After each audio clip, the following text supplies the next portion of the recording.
What's going on, good people? Welcome to another edition of the Playbook to Success webinar, where we basically go in and talk about sports and bring in people who know sports and can share their experience. Our webinar is based on four principles that I live and die by: leadership, understanding how to be a leader, uh, and knowing when to follow somebody. That's great leadership. The second thing is communication, understanding when to communicate and when not to. There's verbal, nonverbal, how they work, how they can work to your advantage. Acceptance, AKA buy-in. This is huge for me because I think so many times as athletes, people don't understand what buy-in really means. Buy-in doesn't mean you necessarily lose. It really means you buy into something bigger and better than you. And last but not least, we work and believe that it's all about execution. Execution is worship.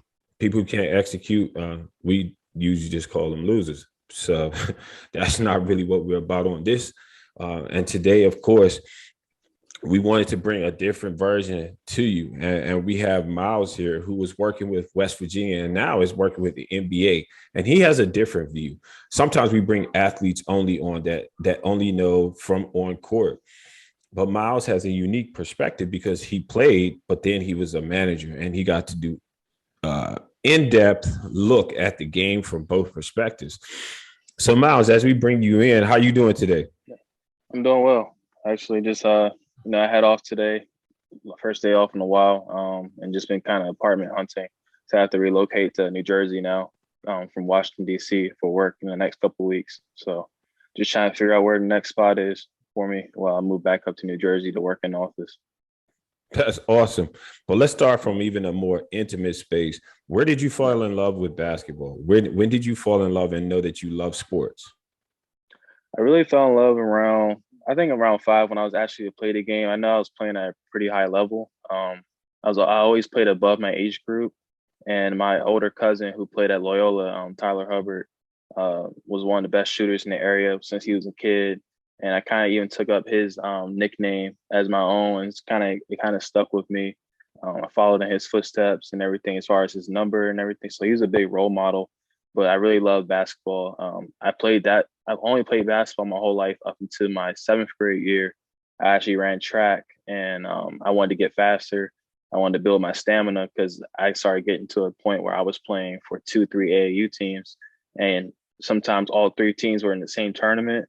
So I would have back-to-back games, and I would play the whole time. I needed to keep my energy up and be able to last. So I wanted to train that previous school year to prepare for that summer, and it helped big time.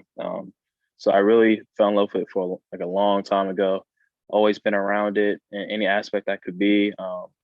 You know, growing pains in the knees and stuff took me out of it here and there, which is normal when you have growth spurts and stuff. So those times were a little bit rougher, but I think that also kind of set back my playing career because that when that happened, it came in a moment where guys were getting recruited in middle school for high schools. I went to Gonzaga College High School in Washington, D.C., which is an all boys prep school, which is known for being a powerhouse, not only in basketball, but in other sports in the WCAC and across the country. So, I had the coaches there had an eye on me because it was convenient that they had players in those same tournaments, but sometimes I was hurt and I couldn't get past it because I was actually on crutches. My knees were so like torn up.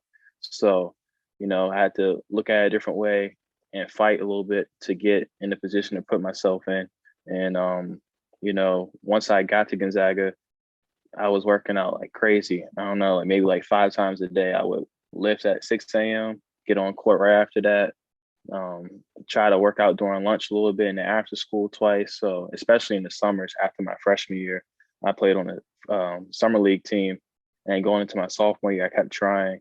But after a while, I was like, you know, I had other people telling me I had a gift for serving, and let alone going to a Jesuit school where we, gave back to the homeless. We had a homeless shelter on campus. I was always in there doing ministry work. I was like, you know what, like I think that might be my calling, but I think I want to serve in sports. I said, what do I do? And I had one of my longtime friends I know since I was like 5 or 6 years old. He was actually a manager right away, and at high school, he managed football. And he's like, come manage football with me this year and I'll get you into it. I was like, all right, cool. And everybody looked at me weird because I was already like 6'1" by the time. And it was like, why are you managing when you should be playing next to these guys? You're built the same. There's no excuse. And I was just like, I'm not there anymore. I'm not giving up, but I'm gonna be around sports in a different way and I'm gonna make it happen. So Talk that me through that happened. though. I got to Yeah. stop you there because Mm, oftentimes as athletes, we think our journey is strictly about on court or on field. But right.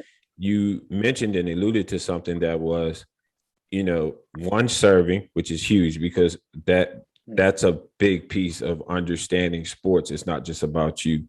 But the other part, right. what you said was, you kind of understood that part of the dream was over. Talk to me about what Mm, the emotions were like then, because you're a young man and you yeah. do look the same as everybody else. You have the Mm, gifts, you're just as good, but right. your body isn't allowing you to participate. How do you Mm. manage that, especially mentally? It was actually very tough. I'm not gonna lie. Like I wanted to transfer because you know, like I knew I played up, especially in middle school. I was playing with 16s when I was 11 and 12, so I knew I was just as good as everybody. And that's before I even hit my growth spurt. And now I'm standing around 6'3" now. And I even grew a little bit more once I got to college, and people were still confused. But I was like, it's just something that I had to face. And mentally, it was tough because I wanted to leave because I saw other kids I grew up with playing at schools in the same conference or in the area in general that were actually playing. I was like, I've proven time and time again that I'm way better than them. I said, why are they getting a shot at it and why can't I get the shot? So I told my parents, I said, hey, like I love the school. It's not about the school, but like I need to put myself in a position to play. And my parents like, no, you're at a great school for education. It's not all about sports in life. And I was like, I can get the best of both worlds. I'll go somewhere else where they do both and not just athletics. And they were like, no, like figure something else out. Like we can't. It took a lot of hard work and sacrifice to get you here. Try to make it work the best you can. I said, all right, like it was tough. And it's even tougher when you see your dream right in front of you constantly. And like even when those guys like, hey, let's pick up, and you're keeping up with them, you're playing just as well, but you know that at the end of the day, you're not throwing on the same jersey as them. You're just helping them prepare for the game. It was always tough, but after a while, like I had to get past my own pride and where I was, and notice that like I had other gifts. It wasn't just dribbling the ball on the court and making something happen. I knew that my gifts could, like I said earlier, serve to help somebody else get better at their craft. And so I knew I could be the best of both worlds because I knew I could like teach in a sense, especially once I got to college, managing a little bit.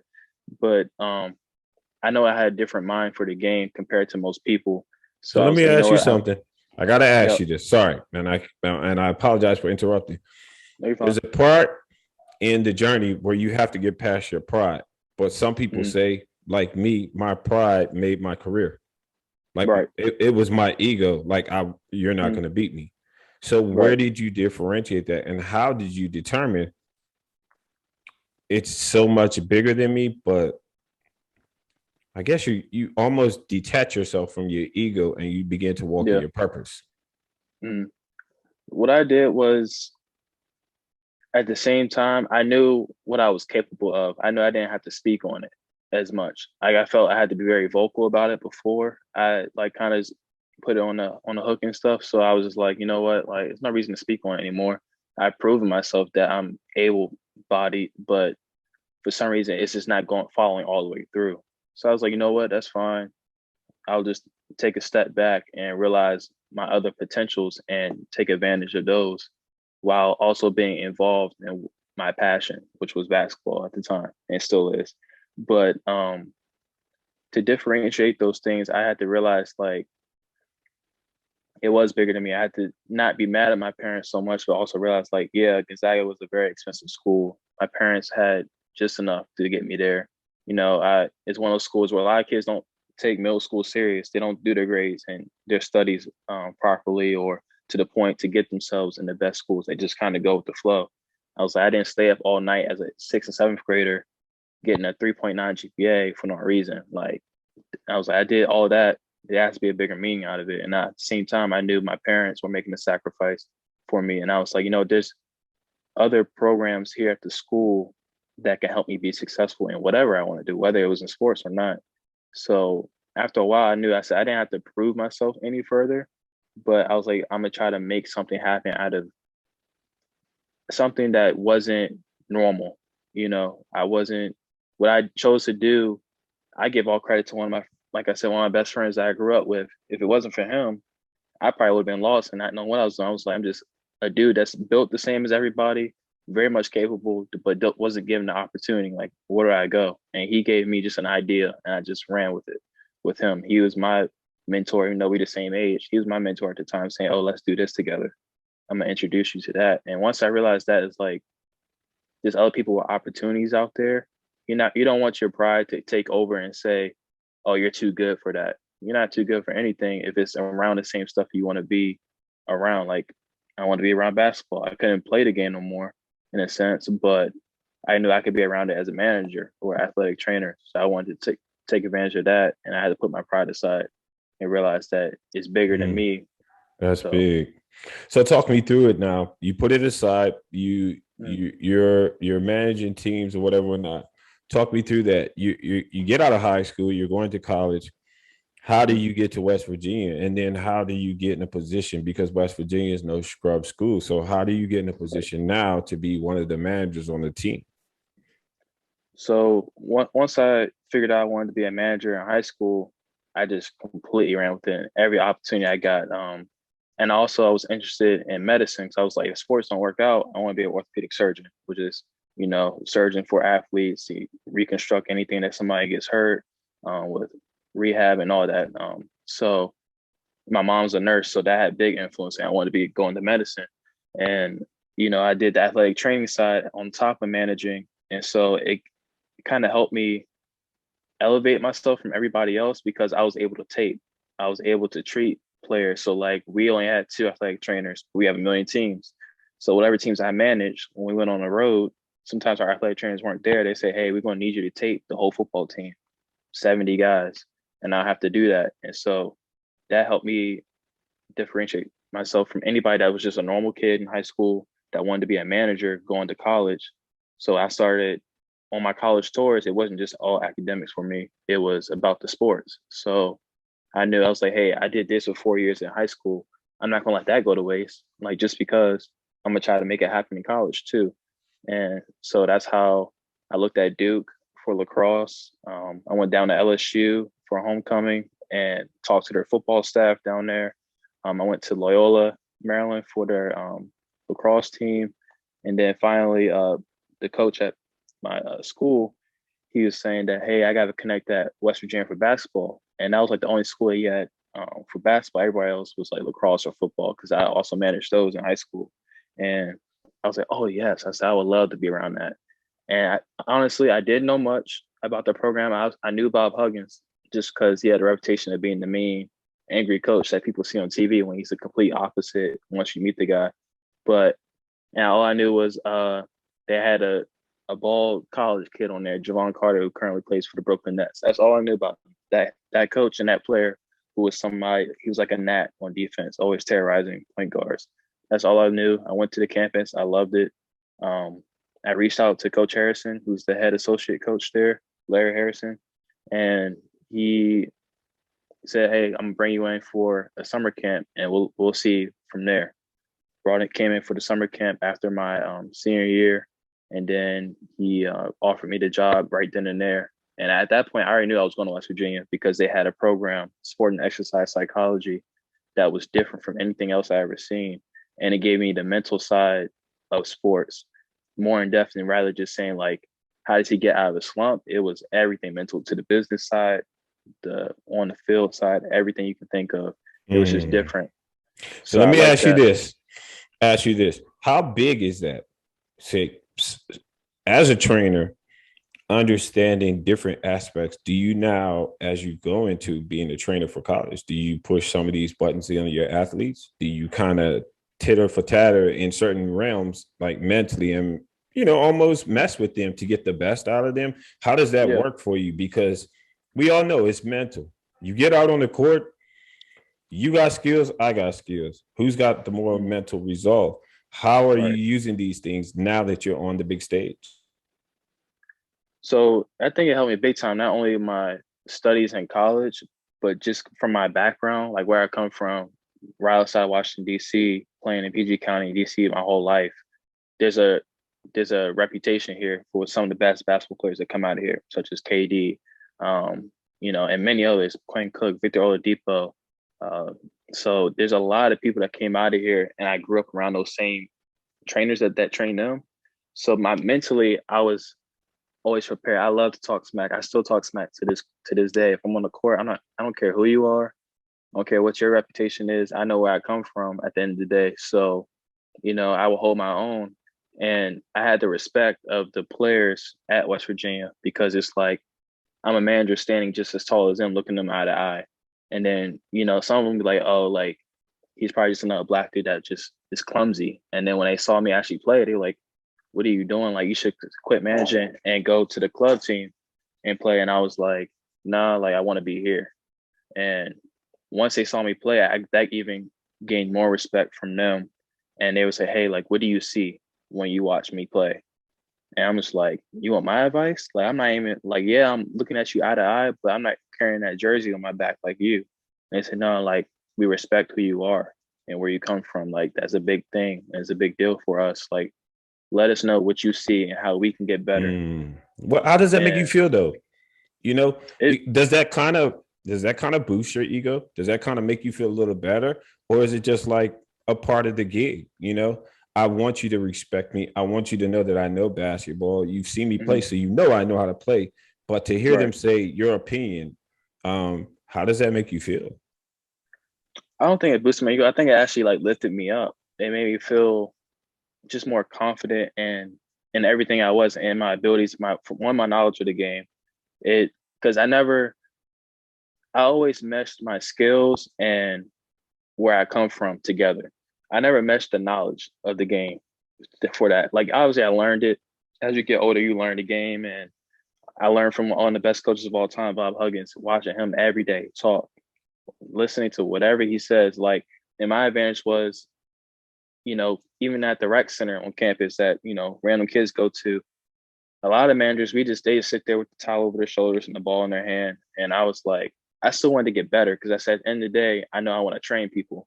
And I can't get better if I'm not listening or actively engaging in what's going on around me. Like, I'm not here for no reason. Like, a lot of people want to be there because saying I'm a manager of the team. And it's like, yeah, that's cool. You get the gear. You may or may not travel depending on the time you put in. But I know I want to get the best out of it. So, even when I went to rec center, I would take things I learned in practice, do those things, and they yo, you're cheating. I'm like, no, it's just a cheat code to the game. So I'm learning from one of the greats. And for the guys to see that, it's like, wow, this even works for somebody that's just messing around. It can work for us. Like, how did you take it for your game? And that helped a lot with me. That actually kind of helped me figure out what I wanted to do in my career. Because it hit a point where I was taking a lot of class. I think I had like 19 credits a semester because I was trying to still do medicine. And I don't know what I want to do anymore because I'm giving all my time to basketball and my grades are like so right now. It's in the medicine classes. And I'm just like, I don't know if I really want to do it. And Coach Harrison pulls me aside. He says, what do you want to do? Like random day, pulls me aside. He's like, what do you want to do? And I was like, I don't know. I was like, what are you talking about? He was like, what do you want to do for your career? You're going to be out of here in 2 years. Like, what do you want to do? I'm just like, honestly, I don't know. He's like, what are you studying? And I was like, oh, sport and exercise psychology. And I'm taking a bunch of medical classes too to get my, to apply to med school. And he was like, nah, stop that. He said, you're overworking yourself. He was like, you don't want to do that. I was like, yeah, I do. Like, I come from that nature of my family where people are in the medical field. He was like, nah. He's like, you have a mind for the game that is different from other managers I've seen. You know, stop doing that. I'm gonna hook you up. I'm gonna make sure you're set, but just know you got to give me the effort back. I said, all right, cool. I did that. Dropped my classes that were going towards medicine, and from there, I just focused strictly on the game. I would watch film with him and all that, and I just knew because he trusted. Like not only did I gain the trust of the players, I gained the trust of the coaches on and off the court. So like when dudes were slacking, you can tell, and they'd be like, hey, we know you live in the same building as him, make him go watch film, sit down with him, watch film, or bring him on the court at 2 a.m. and work on this for us because he's not doing it on his own. Can we trust you to do that? I'm like, yeah, did that. And that kind of solidified where I wanted to go with my life and my career. And like now I started to see like my gifts really come to fruition because it was being acknowledged by other people other than myself. So it Mm. was really cool. You know what? That reminds me of something one of my mentors told me, and he was like, sometimes you can't even see the gift in you. It's people around you that kind of bring it to fruition for you, and then you're kind of pushed or propelled to like this greatness that's for you. Talk me through it though. You get into it. Now you're graduating, you're moving up. Talk me through it. Now you're working with the NBA. Tell me what that's like. Um, and what's the end goal for you? Like what does Myles want to do with all of this knowledge of the game? You obviously have connections, but what's the end game? So for me, like the end game is, player development and hopefully being director of player development for an NBA team. Since I was able to be with players so much and I particularly worked with the guards. Coach Harrison was the main guards coach, and doing that was really cool and stuff. Like he asked me to go work out with them, and it made me realize like I'm able to teach. And I was a manager, and one of the first things they tell you as a manager is like know your role, and your role is not to teach the players. Don't give them no suggestions, none of that. Keep your mouth shut. Our jobs, our coaches, we get paid, $500,000 to do that. You don't get paid nothing. You're here to give them water, rebound, and that's it.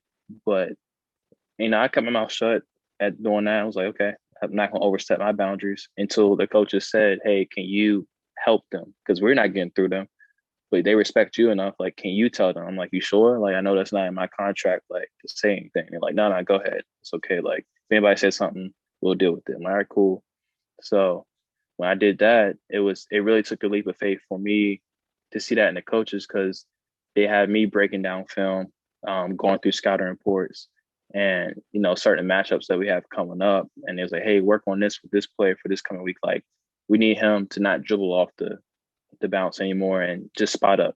This week we're going to run straight up spot ups from the wing and corner for him, and he needs to get sharp with them. Like, all right, I got you, whatever.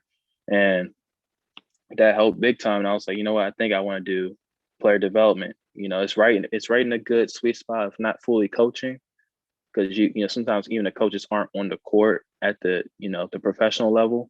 It's more so the trainers, the player development guys and stuff like that. And I was like, I knew I want to be on the court, and I knew if I can gain the respect of not just one team from one year, but 4 years worth of different players coming in and out, transferring, graduating, and whatnot, then I know that it can translate to the NBA in due time, with hard work and everything. So I figured I was like, I think I want to be a player development. And I didn't know that about the time 3 years ago. I didn't know that was a position. For me, even as deep as I was in basketball, I thought there was coaches. I knew there was some type of trainer. I thought there was even managers in the NBA, athletic trainers, and then film guys. And then you got the players. That's about it. That's like, close to the court. I didn't know all the jobs out there. So I really figured out I want to do that. And now that's where I'm shooting towards and stuff like that. So yeah. I love it, man. That's amazing. You can see the trials of life, and you can go through it, and life can deal you a blow seemingly, and then you find your gift, and your gift obviously puts you in a position where you get the best of both worlds. You know what I Right. mean? You ain't got to get knee surgery because you ain't playing 10 years. You know what I'm saying, Right. on 82 games, but you can do Mm-hmm. it for 25 because you're teaching different spots on the court. You're showing guys about themselves. Talk me through it. This is the last question I have for you. Okay. If you had any advice for that young man, young woman who wants to be an elite athlete and maybe they're not good enough, Mm. maybe they are good enough and they just don't get the shot, what do you tell them as far as life is concerned? Just these are things that happen. How do you give a positive affirmation to a young person who's looking at a situation maybe similar to yours? I would say one, I would ask them like, what's your passion? Because if there's nothing behind it, then it's not worth giving your time towards. that's just how I've seen it. That's what's helped me differentiate my time. You know, like I haven't spent a lot of time with my family the last 8 years. Even in high school, I was on the go constantly. I was traveling all the time. And the last 4 years being away from home, let alone even being able to come home only for 2 days for Christmas a year. You know, you have to figure out what your passion is and separate that and let people know, hey, you do this, now you give your time into that and figure out what you're actually capable of. If you know you're a hard worker and there's even the slimmest opportunity, go for it. You just gotta, you might have to put the extra work in. If you're willing to do that, then go for it by all means. I I support that. You know, I didn't really quit. I just found another way. And I still even try to make myself better nowadays because, you know, I might not be throwing on a jersey with my last name on the back. I gotta be credible if I want to be a player development coach.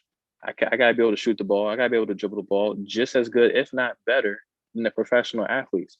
So, you know, you gotta find your way. And I would tell them, hey, there's always a way around where you want to be, whether it's the direct goal. And let's say you're an athlete and you want to play professionally in whatever sport that is, cool, go for it. I want you to be successful. I want everybody to be successful with that dream. A lot of people have that dream, but you gotta know what comes with it and be real and honest with yourself. Like it can happen to you, but you gotta know that it comes with a lot of things and a lot of work in every aspect. It's not just the physical work; it's mentally, even academically, depending where you're at in your school stages. So I would just say go after it, but be smart and never close off opportunities. That was the biggest thing to me because I almost closed off an opportunity. And I'm grateful that I just, you know, put my pride aside and it's like, you know, I'm gonna go after this opportunity to be around something that I still love and still play the game. It's not like I had a injury so bad where I can't even dribble the ball. I just know I just couldn't put on a uniform no more or have that opportunity to put on a uniform. So, you know, that's my biggest advice to anybody that will be is either currently struggling or will face that maybe down in the future. It's like, hey, there's bigger things out there for you to be around to be successful in what you want to do.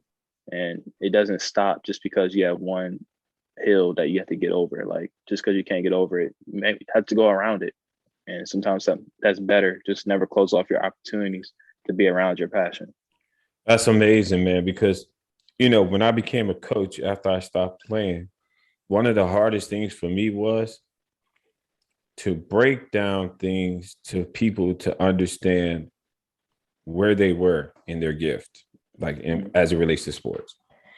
Yeah. And I just couldn't get it at first, Myles. I was like, man, this dude is just a clown. Like he's like a Yeah. Euro step is a Euro. One step to the right, one step to the left. Avoid the person. Right. But what I learned was it isn't so much about teaching, it's more about a relationship and sharing. Mm. The closer I became to them, the easier it was to share information. And it was just amazing to see that even though I played for 12 years, my career meant nothing compared to the 5 years I coached. And I'll tell anybody that. Nothing. Like I've had my number retired, all type of crazy stuff. But the 5 years I coached were some of the most meaningful years, and it propelled me into the next stage of my life. So, I always want to be conscious of people's time, but thank you so much, Myles, for coming on and sharing your story because your story is really unique. Because it's very rare you have somebody who has the gift and decides to use and cultivate a new gift. Usually it's just Appreciate because that. you ain't good enough, so it just is what it is. But that wasn't your case. So I wanted to say thank you so much for coming on, man. I appreciate you. I appreciate you. Thank you so much for allowing me to share and come on and spread some words out. Just, you know, it's always a lot. It's a lot of opportunity out there to do what you want to do. You just gotta find it. You just gotta have a will and a way to get out there, and even just the slightest mentor, somebody to help you realize those things. And I had, luckily for me, I had quite a few at different stages of my life to let me know what I should do. So find a mentor, and there's always a way around it. That's how I would finish it. So My I appreciate you man. for letting me speak. No, absolutely. And when you get to the Yep. NBA, don't be shady, man. Come on back Nah, nah, by, give us some love and some more nuggets, man. I got you. I'll let you know when I'm moving up there, and we can do another one soon once we really get into the season. Absolutely. All right, Myles. Thank you so much, man. We're gonna jump off. To everybody All who's right, watching on the side, we appreciate you. We'll put out the video soon, the recording. All right, Myles. Be safe. all right, Take care. appreciate it.